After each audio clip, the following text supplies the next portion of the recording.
Welcome to The Real with Joseph Labman. I am Joseph Labman.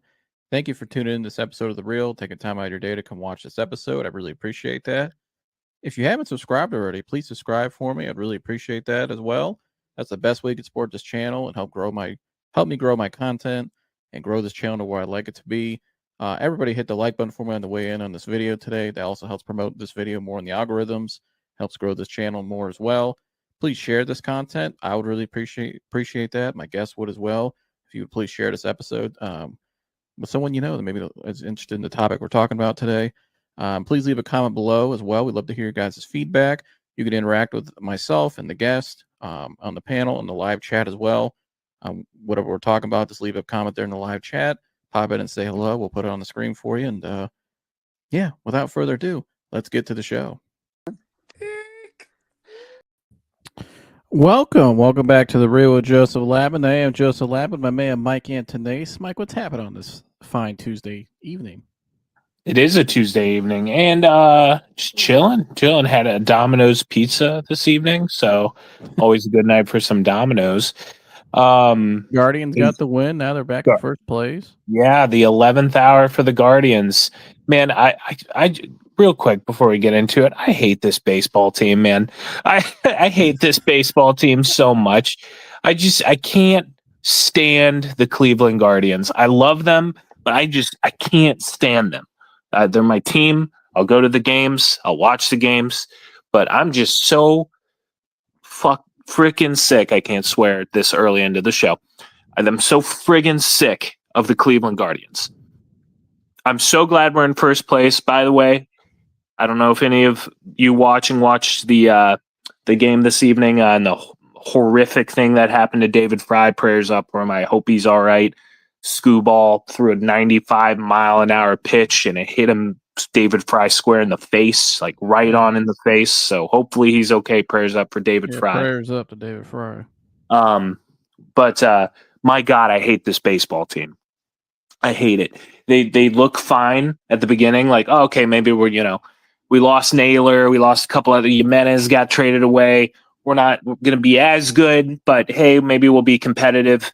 We were competitive. Then the second half of the season rolls around. We're trash. We can't do a damn thing against anybody. And then 11th hour, end of the season, we get hot. Freaking the planets align for us to somehow squeak into first place, and now we're in first place. I cannot stand this baseball team. But that's not what we're here to talk about. Well, Mike's got to let it out, but I'm happy to see them back in first place. Yeah, me too. It's been a heck of a comeback, been a fun 2 weeks, and go Guardians. So, Tori's in the house. What's up, Tori? So we will beat the Lions this week. Ooh-wee. Go Browns defense. We will go 2-2 this Sunday. So, high prediction, Mike. We're going to get into it, what the Browns need to do for any success. Chantel's in the house. So, hey, Joseph. Hey, Michael. What's up, Chantel? My thing tonight, Mike, though, is feed them the rock. Yes. Time for them to feed the rock, Mike. They need to establish a more consistent running game, Mike. I thought in the fourth quarter Sunday, they finally got it going with Judkins. Judkins obviously has looked like the best back, obviously, this year out of anybody since he's been back for 2 games. Even the limited carries he got in the Baltimore game, he still looked better than anybody. Last week, 94 yards, a touchdown. I thought was the MVP of the game, honestly, Mike, for offensively, but really the whole game, because without him, Mike, going down on that last drive and really leading them, I don't think they win that game, even with the Delpit interception and all all that stuff.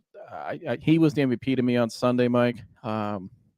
He was the X factor, because this offense right now, Mike, is abysmal. It's the worst offense in the NFL.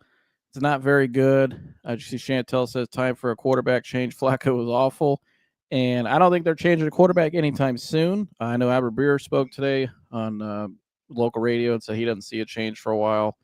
Maybe not till they get back from London, or maybe after that Pittsburgh game with the Dolphins and stuff, maybe sometime in there. But no matter who they have at quarterback, though, Mike, if the Browns are not able to run the ball consistently, I don't think they will win. Because I don't want my quarterbacks, any of these quarterbacks, whether it's Flacco, definitely not Flacco, or definitely not the 2 rookies. I don't need them throwing the ball around the lot more than 35 times a game. Like, that's just my opinion. I think they need to keep Yeah. more balanced, time to run the ball more, feed them the rock, Mike. And we did see some good running there in the fourth quarter from Quinshon. I'm gonna get some tape up here in a second. But your early instant thoughts, Mike, to feed the rock while I get this Yeah, tape. I mean, here you drafted 2 running backs this year for a reason. They're that's what Cleveland Browns football is about. That's what Kevin Stefanski's Cleveland Browns football has been about. Is the 2-headed monster running the rock. You have the one back who's going to be your obvious bell cow, Quinshon Judkins, and he just looks like the best rookie running back. You had mentioned he looks like the best. I'm going to say he is the best so far statistically. He leads all rookie running backs in yards. And that's without playing game 1 and having 10 carries in game 2. And he leads all rookie running backs with 155 yards with the least amount of carries and one less game played. This kid is going to be special. He already looks special. He already looks the part. And he looks like your franchise running back. Dylan Sampson has shown a lot. Obviously, we kind of talked about it on the show. I think there's concerns there with Dylan Sampson as being a max protect third down back. He's got to put on a little bit of small. That's all. Yeah, he's too small. But as far as in the pass game, Dylan Sampson's catching everything, and he's got a nice speed. And for his size, he can break some tackles. But I agree. Run the ball, run the hell out of the ball. I'd like to see Dylan Sampson get involved more in this game. I don't know if they just weren't getting the looks they wanted from the defense in order to get Sampson more involved. Maybe it was they were blitzing too much, so they needed to get a bigger body out there. I'm not sure what they were seeing. But in this game against the Lions, I'd like to see Dylan Sampson get more involved. Run the rock to open up the pass game, because there are some weaknesses that the Lions have in defensively, especially I'd like to talk about after you break this down. Well, here's the first play right here. This is in the end of the third quarter, right? So Quinshon gets a 6-yard gain on us. Now, the first down play, Mike, they didn't get anything out of it. I think they passed. We passed the ball a lot on first down, which I don't like that. I think that's part of a lot of our problem is we're throwing too much on first down, and we're getting behind schedule. And so here's this play here. And you can see they'll be under center. So here we go, 2nd and 10. They motion Tillman inside. And you can see here, he's able to cut and get upfield and get 6 yards out of that. And that's good, that's high efficient football right there. And so I think if the Browns are able to establish this more on first down plays, Mike, because first and second down go together, right? And so let's take a look at the blocking here from the backside. They're going to run right behind Wyatt Teller and Cornelius Lucas. I believe it's Cornelius Lucas, or was that which one's that? That's KT Livingston. Oh, that's Livingston. Yeah, that's right. They swung him back over to right. So nice job here. I think Wyatt Teller so far this season, Mike, has been your most consistent lineman. You can see here he gets down at a nice stance. He's square. He's able to get turn here. Look at the turn there by Wyatt. Very good blocking. And look at KT Livingston. He's able to touch and go and get a hat on this guy right here to create the lane. And this is really good job here by the Browns. And that's what we need to see more of. Good communication, right? Simple running, right up, ground and pound. And just get Judkins the ball in his hand. He's young. He's got some juice in his legs.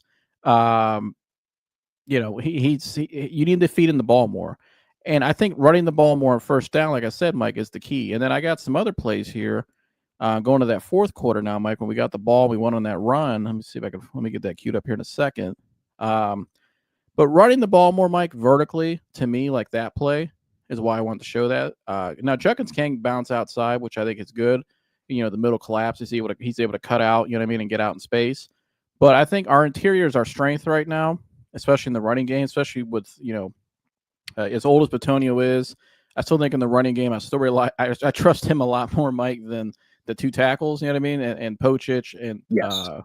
And we saw there was Wyatt Teller. He had a nice rep there. I trust that more. I think we need to run more vertically up the field, right? And let me see here. So here's the big run, and this was on first down, Mike, right here. And this is kind of what got that drive going. So here we go, 1st and 10. Let me get on the big screen here for you guys. So 1st and 10, right? And look what happens when you run the ball on 1st down. You know what I mean? I feel like this is when the game turned, obviously. They had some momentum. They run the ball on 1st down, but they look where they run, Mike, vertically up the middle. And he's able to pop one for 38 yards. He's so fast. And that's their strength to me, Mike, is running vertically, but also running the ball more on 1st and 2nd down. I'd rather you throw more on 2nd down, because if you have a good, efficient 1st down, like let's say you get 4 or 5 yards, which he's capable of doing, now I can call something. I could take a shot on 2nd down, right? I can call different things. I can just do a lot of different things on 2nd down. I feel more comfortable on a 2nd and 5 or 2nd and 6 or maybe in 2nd and 4 than I do on a constant 2nd and 10. Because now what do we always hit, Mike? 3rd and 6 or longer. Right. So here we go. Here for this the backside again, running up in that interior. The guys I trust. Nice job there by Joel Bitonio coming over. Let's take a look at that. Look at Bitonio, Mike, getting as old as he is. Look how he's able to clear out the blocks there. And nice job by Wyatt. Get over here to seal the linebacker to create that seam. Again, rely on your interior. These three guys right here, your best run, these are your best linemen, the guys you can rely on the most. The guys have been your starters for the last 3 years, especially these two right here, the two guards. You got some problems at tackle right now. We need to stop. Well, every time we run the ball on the outside, we don't really get a whole lot out of it. This is what I want to see more of right here. Look how they pull Bitonio, gap scheme, right? He's able to push. Or not pull, they pull Teller up to the backer.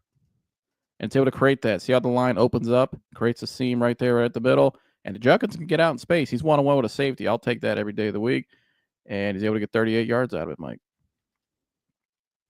Yeah, and Judkins' burst even surprised me, that even coming out of the draft, that they kind of grilled Judkins on not having a quick first step and not having vision.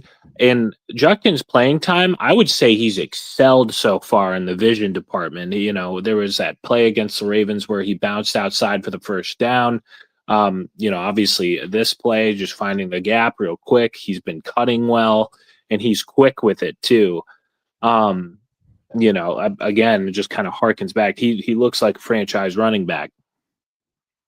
Yeah, for sure. And I think, again, running more vertically is going to be their key. Yeah. In my opinion.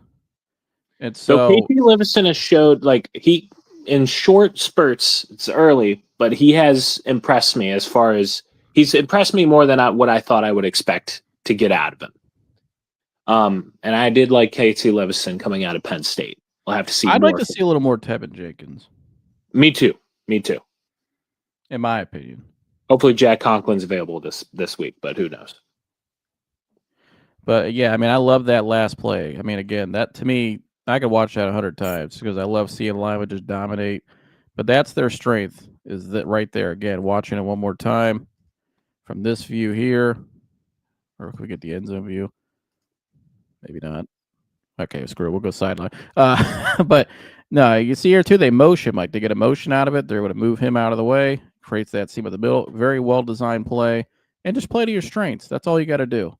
And look, now you're down at the almost 25-yard line. They mark them down at the 28. And then you run the ball more on first down. That's what happens. And that's what I want to see more of, running the ball on first down. I don't want to see let's roll out Flacco on a bootleg out left, Mike, and it's going in the dirt every time, or we try to throw some crazy route. That's just not our strength right now. You know what I mean? It's not our strength. We need to play to our strengths. And to me, that's running more vertically in the interior up the middle. And then what that allows you to do too, guess what else I can do with that, Mike? Now I can call other things. I can put Isaiah Bond out there. How about we call some more screens? Maybe throw like a little bubble screen to him on the outside, or the tight ends. Now you're shifting defense side to side because they're going to have to try to take with that run in the middle. Right now, let's play this. Let's take the space on the perimeter and let's exploit that. You know what I mean? Once they adjust. Your thoughts? Yeah, no, absolutely. It'll open up so many more avenues for the offense when you get other teams to fear the run game. At the end of the day, if you want, Flacco's still got an arm, but he's not mobile. The best way to help him is establish the run game early on. get the play action going. And I mean, Bond should have had a big day against the Packers, but Flacco just kept missing him. Design the play where Bond is the target because he's getting open. And I think he'll continue to get open. You just got to, establish the run first and foremost, quick play action, maybe like you said, a bubble screen to Bond. I mean, he's quick. That was his big role too, the wide receiver screens, bubble screens, dig routes. It's all he really did at Texas. And this next play. Oh, go ahead. I'm sorry. Oh, I was just going to say, I think he'd excel at it. We just got to draw up some more plays for the young man. And I think this is another play right here, Mike. I got Harold Fannin on a linebacker. I like that matchup a lot. And these are ways you can also, make up for a running game that's been inconsistent because of the line play and really getting Judkins back and rolling. But watch right here, just a simple stick route middle of the field. You get 13 yards out because this is the guy that could really create yards after the catch. Fought for the first down. Here he is right here, or here, excuse me. You can't see him. He's lined up outside. Got a linebacker on him. Able to break 2 tackles, 3 tackles, Mike, 4 tackles. I mean, dude is an absolute stud. But that's what you could do more of. Simple things. Play to your strengths. Get guys in space. Get them the ball in their hands. We've seen a lot of out routes to some of these guys. The receiver room right now, Mike, to me is not great. There are a lot of guys falling down on routes. We've seen Jerry Jeudy slip and fall on routes, not catch the ball at times. Cedric Tillman slipped and fell on routes a lot of times. Just a lot of inconsistency there. The guys that I can rely on is that interior of that line with Judkins. And I can rely on Fannin in space with certain matchups like that. Do more things like that. Play inside out. You mean kind of more like run first, then expand out. I think a lot of times, Mike, at times of sharing drives, we want to come out and try to throw it down the field on these out routes and stuff, and try to and put ourselves in positions where our offensive line is really just not suited right now to handle those things, Mike. And really, I don't know if Flacco's even the guy for that. Right. And here's the touchdown, Mike, on that drive. Let me get that on the screen here. So here we go. They bring in the big package, Mike, with Aiden Huntington, and they run right up the middle.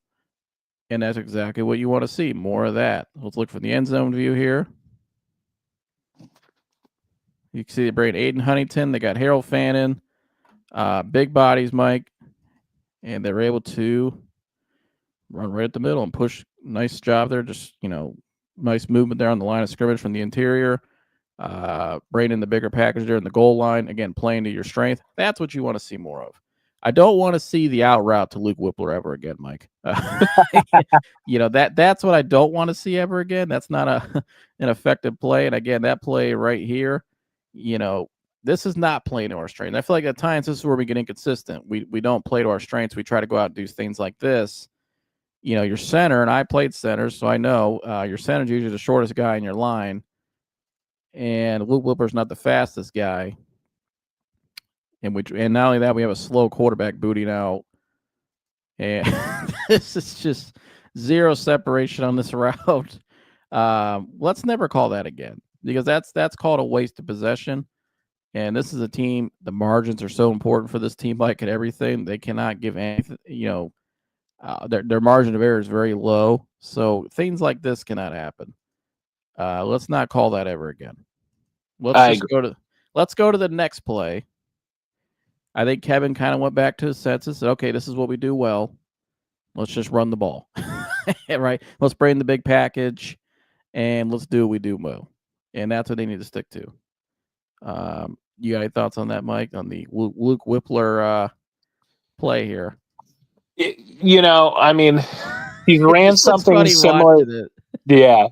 He's ran something similar in the past, and it's worked. I don't know if Luke Whippler's that guy to do that with. He used to run it with when Kendall Lamb was on the team, and Kendall Lamb did to catch a touchdown from it. But not by like 2 scores. I remember that. I was against Tennessee. Yeah. So I don't love that play call. Just run the ball. Let's not overcomplicate it. Now again, he got back to his senses right here. This is the play again. And let's get back to this. This is what we're good at. Not this. This is the Whippler play. Let me get out of this. We want to get back to where the hell is it? I just had it. Man. Right here. We'll get back to let's just stick with this, Mike. Right here.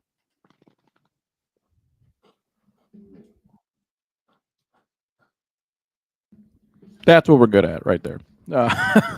But yeah, you got any more thoughts on that, Mike?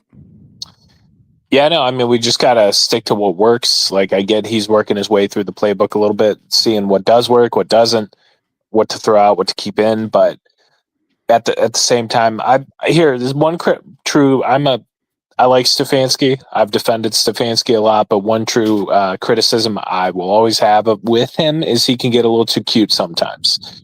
Yeah. You know, and I just think that's one of his failings as a coach. I think it's something that he's going to continue to do. But it's just like it written in his DNA. Like he's going to try these like weird plays, but yeah, we just got to do with what works, man. Like here, if you want to, if you're in like that I formation, you don't want to run it in, and you're going to just drop Aiden Huntington into like the route for a touchdown, that's fine. A little fullback drag, like those have been done before. It'd be a little of a shock with Aiden Huntington, but that would be fun. And here's an example of a sequence, Mike, of where getting too cute kind of messes with us, right? And so, watch this sequence here. Here's what the Browns do. So the first play, right here, it's 1st and 10, beginning of the second quarter. Oh, shared the screen. Oh yeah. Are we up there? Wait, there we go. So here we go. First play here. This is a good sequence here, right? First couple plays, right? All right, first down. What do we do, Mike? We're going to run the ball. We're going to motion like we did kind of like in that last play I showed, and we're going to run off the guards in between the tackles, and we're going to get 4 yards out of it. Okay? Next play. If it goes to the next play, here's from the back view here. Again, running between the tackles in. I think that's our strength, especially with Judkins. Did it really well at Ohio State and also at Ole Miss. Great. So then we come back to the next play, Mike. Second down now. Now we have more second and manageable, 2nd and 4. We're not going to get too cute, though. We're going to stick, hey, he just got 4 yards on a carry. He's rolling. Let's see if we can get him on another big carry here on second down and get us more third and manageable, right? So here we go. They're going to motion the receiver again. They're going to clear out number 30 over here, run right up the right side, of course, and he gets 4 yards again, Mike. So again, that's 1st and 2nd down right there. Great play calling, right? You play to your strengths. You do what you do well. You don't go out of it. You don't adjust till they adjust. You know what I mean? If they're not stopping it, keep doing it. That's one thing I like when I watched the Detroit Lions last night against the Ravens. They ran the ball probably 5 straight times, a bunch of times I saw Mike at that second half, because the Ravens just couldn't stop it. So why stop running the ball if they don't stop it? Make them adjust to you. You don't have to do anything. You know what I mean? Don't put yourself in a position where you get too cute and stuff goes south. And so again, now it's much more third and manageable, Mike. And now we can Paul play action because the defense, they're blitzing a lot. And guess what? We get a 1-on-1 on the outside because they're trying to stop the run now on 3rd and short, Mike. They think we're going to run the ball because we ran it 2 straight times. And that's when you call play action. So again, those 3 plays right there, look down in the box. You got 1, 2, 3, 4, 5, 6, 7 guys down there, Mike. So you got 1-on-1 everywhere and 1 safety over the top. All Tillman's got to do is separate. Jerry Jeudy's open as well right here. That's good sequence of football. That's playing to your strengths. That's how you get first downs. That's how you win games, doing that. But then what happens after that, though, Mike, we saw they get to midfield now, so don't stop what you're doing. But I think what the Browns do here, let's take a look. And this is where they get inconsistent times with execution. I don't think we're a good team, Mike, running to the outside. Our offensive line is too slow. I can't rely on these tackles. I'd like us to continue to run the ball more vertically. Keep running vertically. If they haven't stopped it, don't stop. Don't get too cute and try to run it to the outside, especially from the far hash. because we're not a very fast team. We're not a quick team for linemen in terms of lineman speed, Mike, on the front line. That's for sure. We're an older Right. team. We can't get out to the perimeter. So now we lose 2 yards on that play, right? And so let's take a look here from the back view. We lose 2 yards there. And again, getting a little too cute, trying to go outside. Keep running vertically.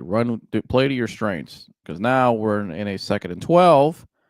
And we got to try to get some yards, which he does. He's able to hit Harold Fannin here. But now you're in 3rd and long again. Because after this, and actually right here, though, Mike, look. Completely. He missed him. And I get, though, you don't have enough time. But although I think right here, right there, he should see it. Flacco should step up right there and deliver that ball right here. He's wide open. Missed the shot. But they do get some yards out of it. Okay. But now we're in a 3rd and long because we couldn't execute, Mike. We tried running to the out, not to our strengths on the first down play. Flacco misses the read completely on that play, and we don't really block as well. On the first down play, 2nd down play, misses the read. Then right here, okay, it's the same play, misses them.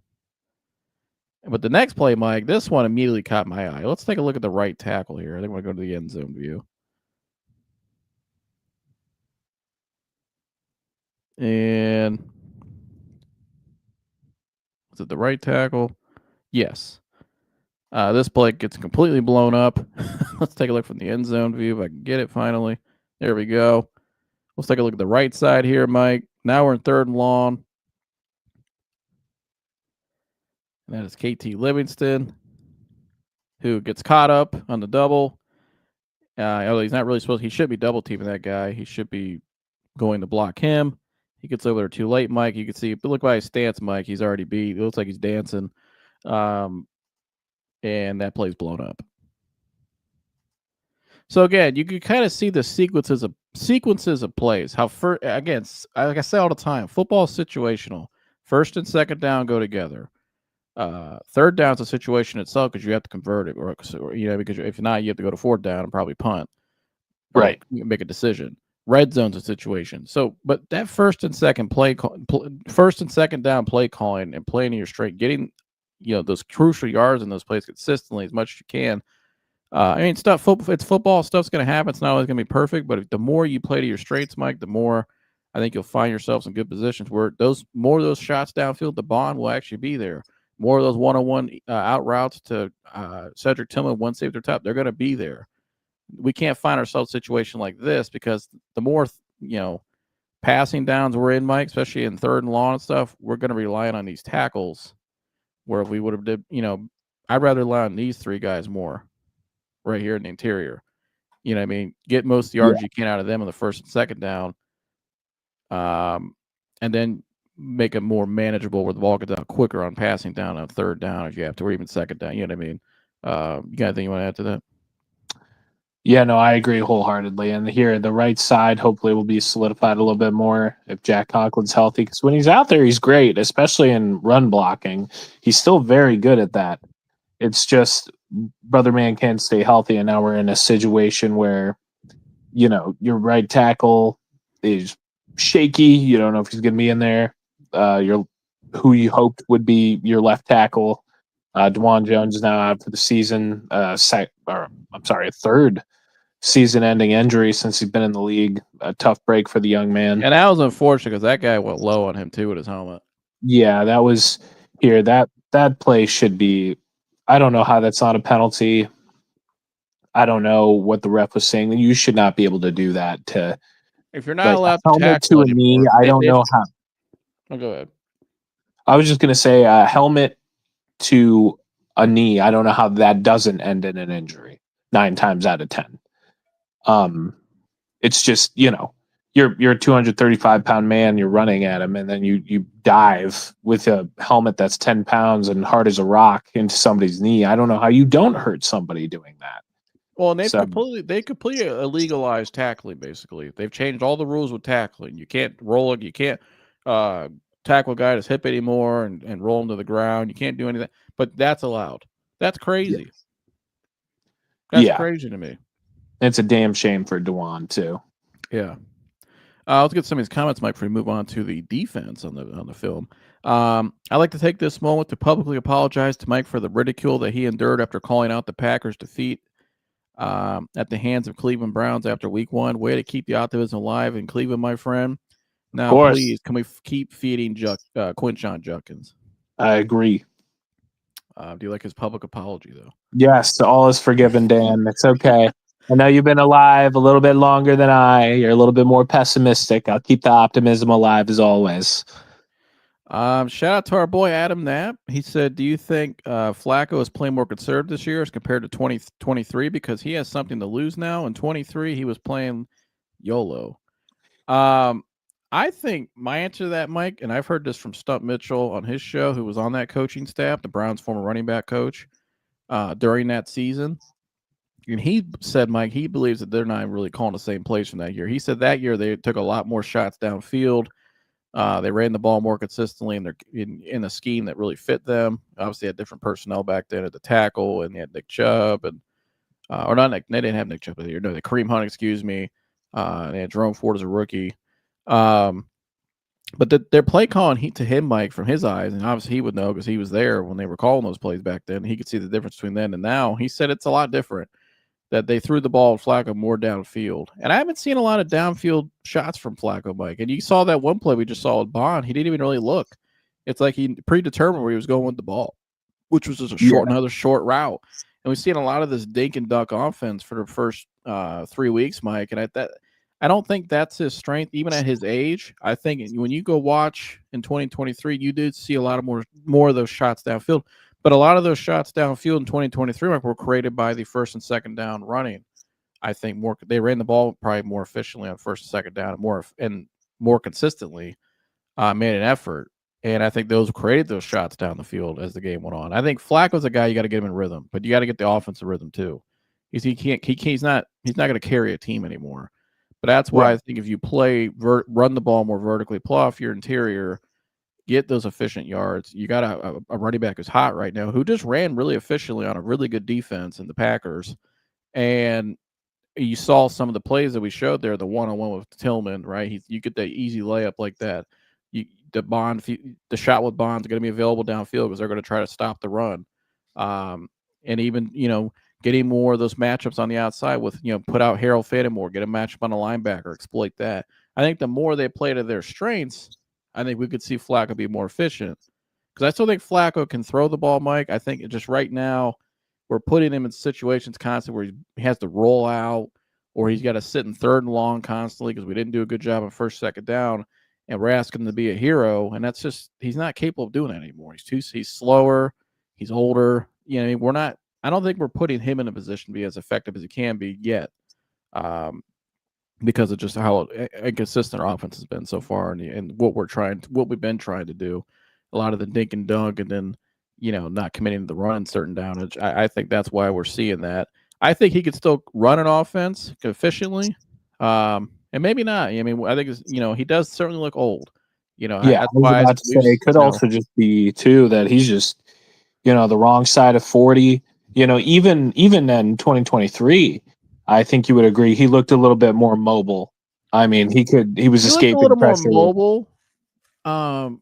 But he also looked a little more mobile, but I think the offense was just better suited for him back then. I don't think the offense we're trying to run now this year is not really suited for him. I think if this is the offense we're going to run, which Barry Kay said, we heard on Sunday night, Mike, when we played the clip, Barry Kay said this is a new offense they're running this year. This is not the same. Everybody said we were going back to the same offense. This ain't the same offense.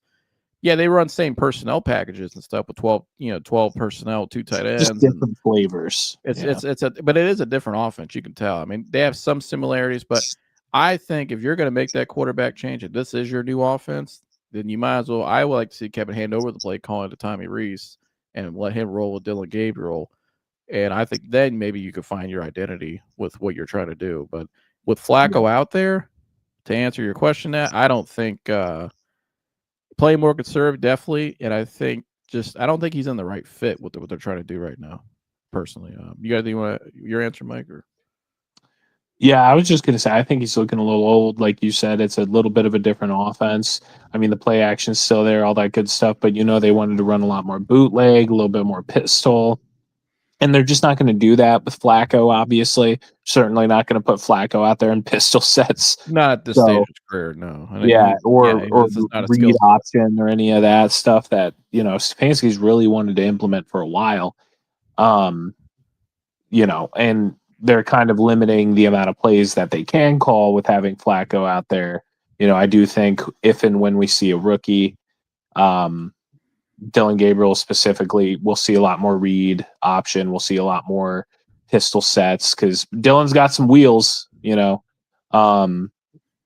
we'll see a lot more of the full tilt of what they want to do.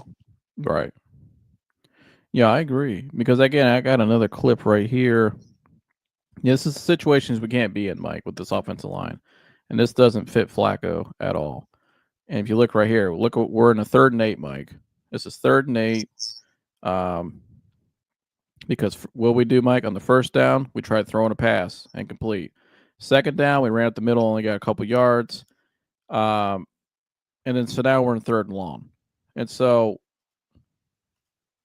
here we go, because we want to throw the ball 2 out of 3 downs more than run the ball 2 out of 3 downs. And now we get him in this situation, Mike, and it's just not. This ain't it. Like this is just not the move for this team. We can't be in. We've been in these situations too much this year already, where we're in 3rd and long. We have these, more 10 or 15-yard downfield routes, and you're relying on this offensive line, Mike, to try to pass block 20, or not 20, at least 35 times a game. I don't like that. Right. They're with these 2 tackles. I mean, let's take a look here. What happened? So they got Jerome Ford out here to chip. So Jerome's actually he's hot out of the backfield. So now it's 1-on-1 with Livingston, and I believe that's Rashawn Gary. And you see Batonio's having a hard time. He's getting blown up inside. Gary just absolutely just rips Livingston. I mean, that's a textbook rip by Rashawn Gary. Anybody any defensive lineman out there in high school or anybody H-Watt, look at this rip right here. Whoop! Look at that. I mean, that's textbook. But we can't put this line in this situation, Mike. They're too old. They can't be pass blocking 35 or more times a game, in my opinion, because this is what happens. They're going to get beat on 1-on-1. Joel's trying. I give Joel the effort, and he was playing hurt too. That's another thing. Joel's playing hurt, so you see he's out there, trying his hardest. Holds up pretty well. I mean, Flacco still got time. He's able to. I mean, if I was Flacco, I would like to see him step to the left a little bit, back and up like this. Take that pocket space there. But yeah, you can't rely on that. We can't rely on KT Livingston or Cornelius Lucas in 1-on-1 a lot in pass blocking. Right. Yeah. Anything else you want to add on this play, Mike? Yeah, no, I think you hit the nail on the head. Again, KT Livingston, I like him as a prospect. I think if he continues to work at it, I actually thought he had starting tackle talent. I don't know if he'll get there, but it's starting to look like next year for the Tevin draft. Jenkins out there. I was going to be honest. Yeah, I put Tevin Jenkins out there too. I put Tevin Jenkins out there, and I would even sign somebody off the street. We can't rely on these 2 guys right now. They're just, one guy's super old, another guy's really young in a project. Right. They just can't do it. Wally said, "What's up? What's up, Wally? What's up, Wally? Ben Mine. How you doing, Mike?" He said. I'm doing good, Wally. How you doing? Okay over there. Dan said, "One thing is for certain: this offense will have to learn how to score 20+ points to beat the Lions team. Though, I've raised my record prediction to 4-13. But one positive though, Mike, with the Browns, and we're going to get into it here. They could stop the run, Mike. No doubt about that.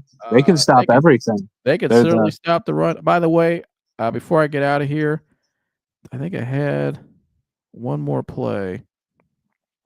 Give me 1 second. I think it was this one. Let me watch it before I put it up here. I got to give a shout to Juckins on this play, Mike. He just absolutely shreds Micah Parsons. I mean, this was fabulous by Quinshon Judkins. I just gotta, we look at guys for their running ability, Mike, and stuff, what they could do there. But this play right here, just watch number one out of the backfield here on this chip block.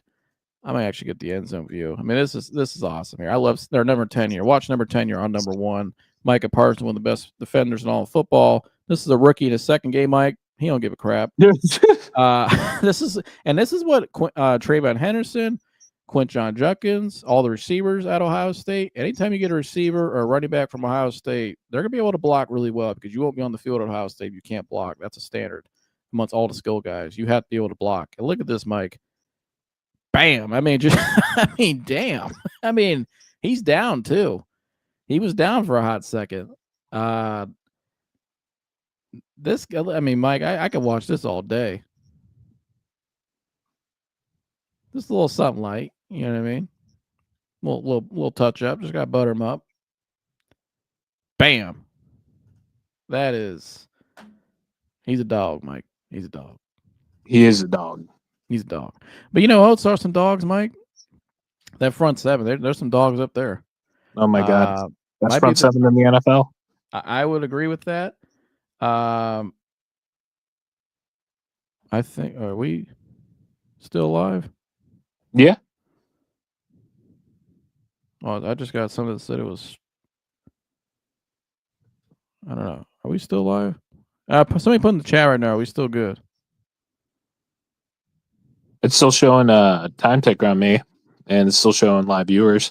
All right, we'll just stick with it. I think I'm gonna keep that off because I don't know what's going on. I just got some alert on my thing, so we'll just stick with that. But Mike, let's talk about the front seven.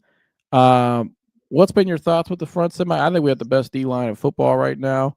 I mean, they held Josh Jacobs to 1.9 yards a rushing attempt, and you got a defense, Mike, that can take away a run like that. I mean, that's pretty special. Oh, yeah. I mean, you can take away the run. They're taking away the pass. They're taking away the offense. That it's by far the best front seven, the most pressure, the most help Myles Garrett has ever had. I would not be surprised. Hopefully we have a good enough record that he gets a nod for this, but would not be surprised if this is the road to Myles Garrett's second Defensive Player of the Year award, because I don't remember a time when Myles has had this much help everywhere. I mean, Isaiah McGuire looks good. Alex Wright looks good. Aiden Huntington looks good. Mason Graham looks amazing. Malik Collins looks like the most underrated signing of the offseason. And then with the linebackers, I mean, I don't know how much more I can talk about Carson Schwessinger. I can talk about that kid till I'm blue in the face, but he looks like a Defensive Rookie of the Year candidate. You just have so many dudes on all the levels. And, even though without Martin Emerson, you're a little light at corner, I still think Greg and Denzel both been playing good. Miles Harden had himself a good game against the Packers, good for the second year, 7th round pick out of North Dakota State. He plays hard. And Grant Delpit might be having himself a career year so far if he keeps it up. He's just been instrumental in the run. He's been better in the pass game. And there's Carson right there taking away the run. Yep. He was everywhere on the field, man. Yeah. I mean, they just shut down. I mean, they kind of shut the block there. They just shut the play down. And that was all game long, Mike. I mean, this front seven, they are active to the ball, fast, great pursuit. They shed blocks. I mean, you can't hold one-on-one against really anybody on that front line. Even Malik Collins, who is a dog. I mean, he is quick for his three tech.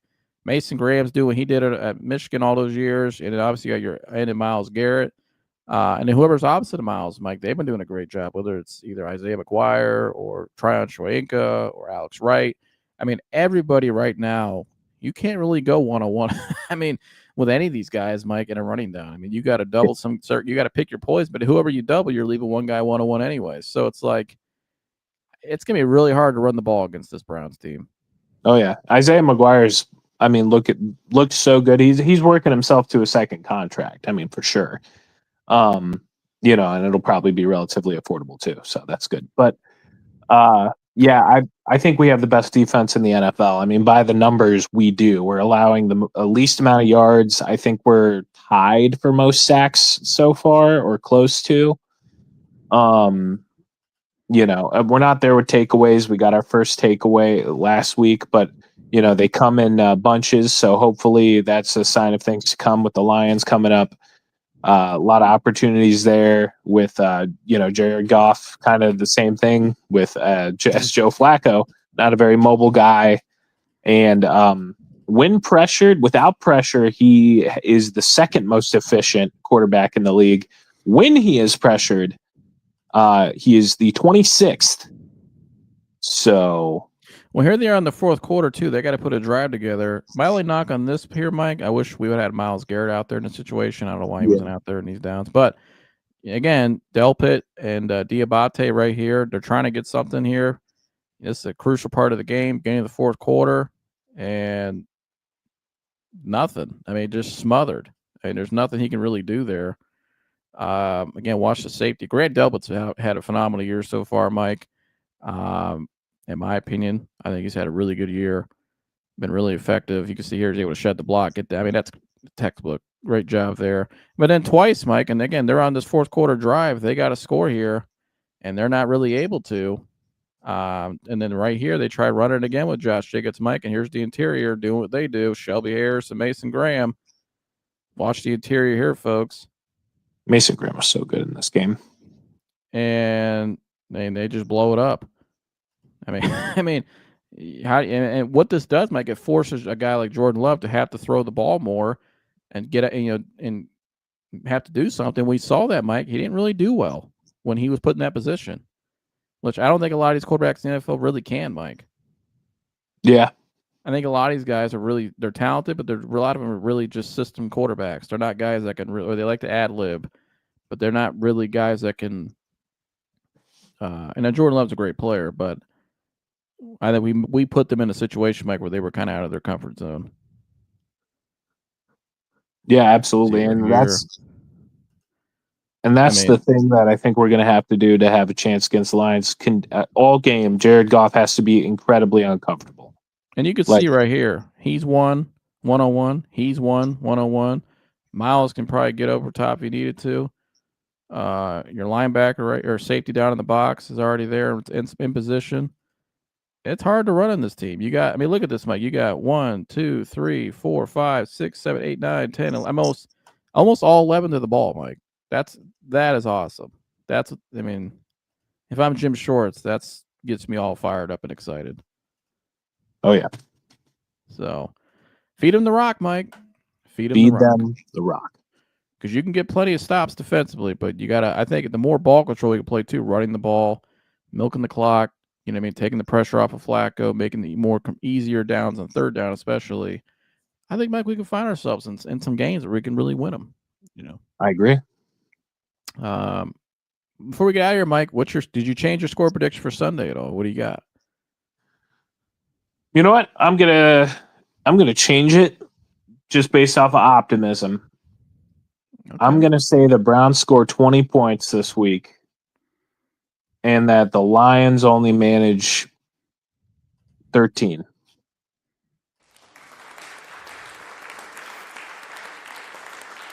The Browns upset the Lions. We go to 500. You're saying 2013 Browns? Yep. Wow. All right. Then we go into London next week feeling like $1 million. I still got the Lions, but I initially had my score prediction, I think, at like 28-13. I think the more I thought about it, watching them I think it's going to be a slugfest, Mike. People, it's funny, we were growing up, this used to always be the toilet bowl, the Browns and the Lions, because it used to always just be terrible, and it was always like anybody could win the game. But I think now, I just think this game always gets kind of weird for some reason when two teams like this play. I think it's going to be a low-scoring affair. I think it's going to be 20-17 Lions. And I think if the game's 10-13 or 10-10 or 13-13 going into the fourth quarter, Mike, I think the Browns definitely have a legit shot to really win that game because of their defense. I think that you can if you can make Goff have to throw the ball a lot more than they'd like him to, then I think you could be in a good spot. Yeah, I agree. But especially again, if you get Goff on the ground a bunch. yeah. And this is why the key to me for the Browns is getting that running game going consistently, especially on first and second down, and getting out schedule often and early. That to me, if they can do that, I think they can find themselves in some really good spots in some games coming up here. So that's all I I got. agree. That's all I Best got. NFL defense versus best NFL offense. See who wins.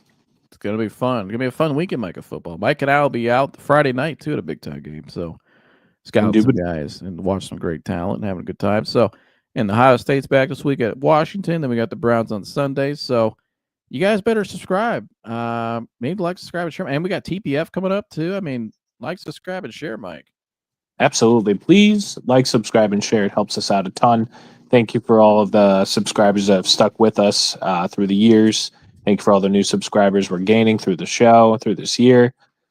We appreciate every single one of you, trying to hit 1,000 subscribers through this season.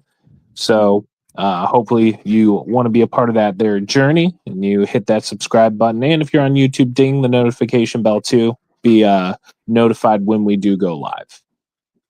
That's right. You heard what the man said. Like, subscribe, share all the good stuff. I'm saluting as we get out of here. What are you doing, Mike? I am cutting open a waterbed, and I'm going to sleep in between the mattress and where the water is. Okay. We'll hope to see you on the next one. Later. We're out of here. Go.